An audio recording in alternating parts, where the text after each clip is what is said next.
Okay, isang magandang hapon sa inyo mga katropa sa motor natin dyan. Meron naman tayong customer na hinila lang dito sa atin. Yan, ito. Yan. Hindi ito umaandar. Ano ito, amigo? Bigla lang ba ito? Bigla lang ito hinto? Hindi umaandar? Bigla lang? Bigla lang daw po. Hindi na umandar.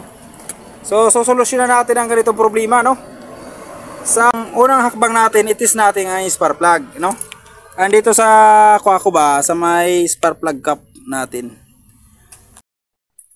Ito na mga kaibigan, itis na natin ang ating spark plug cap.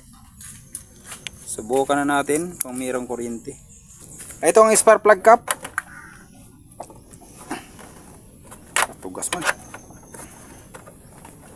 Tinangkas mo na nga ni Kalini. Adaw. Ito ang spark plug cap. Pero yung itis natin ito. Ang dulo nito. Sige pa Jackie boy. Sige boy. Chick boy. Dapat pag pinadyakan natin dito, mayroong lalabas na kuryente mga kaibigan. Ito. Dapat mayroong kuryente dyan. Sige. Ay wala. Ay mayroon. Liit. Timing lang. Ay wala. Ay maliit. Okay.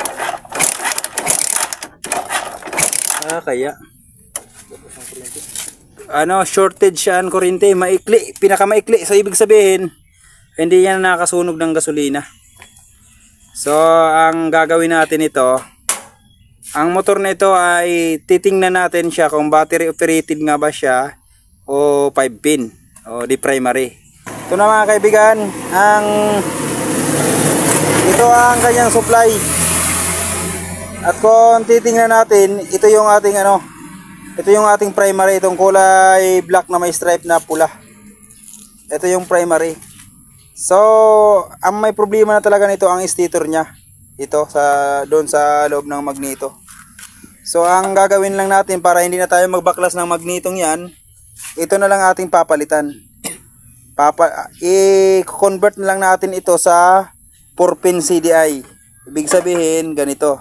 'Yon. 4-pin CDI. I-convert natin siya. Ngayon, subukan natin kung good siya sa 4-pin. I-wiring muna natin. Ito mga kaibigan ay na-series natin. Ito ang stock niya na wires mula sa motor na ito. Ang blue na may stripe na yellow, ito yung ating ignition coil na papunta rito. Ito. Tapos itong pula na may stripe na itim, ito yung ating ikakabit natin sa accessory wires ng motor na ito na galing sa ating susian. Tapos itong kulay green na dalawang kulay green pinagsama natin. Ito yung ground ng ating CDI, ng 4-pin na CDI. Tapos itong kulay blue na may stripe na puti, ito yung ating pulser. So itong kulay itim na may stripe na pula, ikakabit natin siya sa accessory wires ng motor na ito. Kabit muna natin.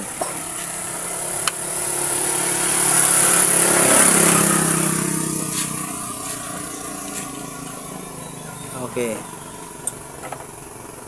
Dito, makakita tayo ng wires na kulay itim.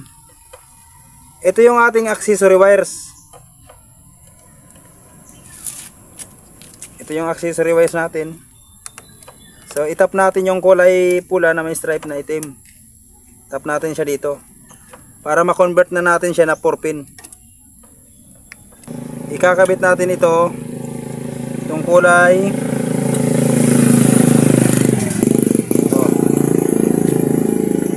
Kakabit natin ito. So ikakat na natin ito mga kaibigan.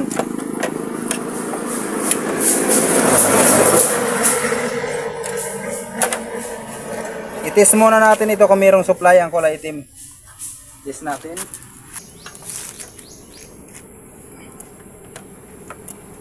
Tapos sipahan natin. I-kick natin.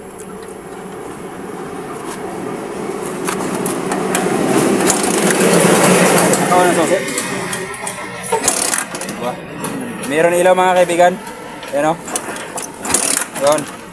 So dyan natin itatap.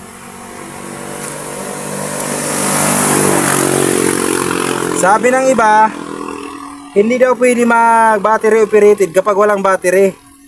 Hindi po yan totoo. Andito naman ang ating regulator. Kaya kahit walang battery, ipapakita ko sa inyo, under ito. So ikakabit na natin. Kabit natin 4 pin. Kakabit natin 4 pin CDI. Yun. Kabit natin ang spark plug cap.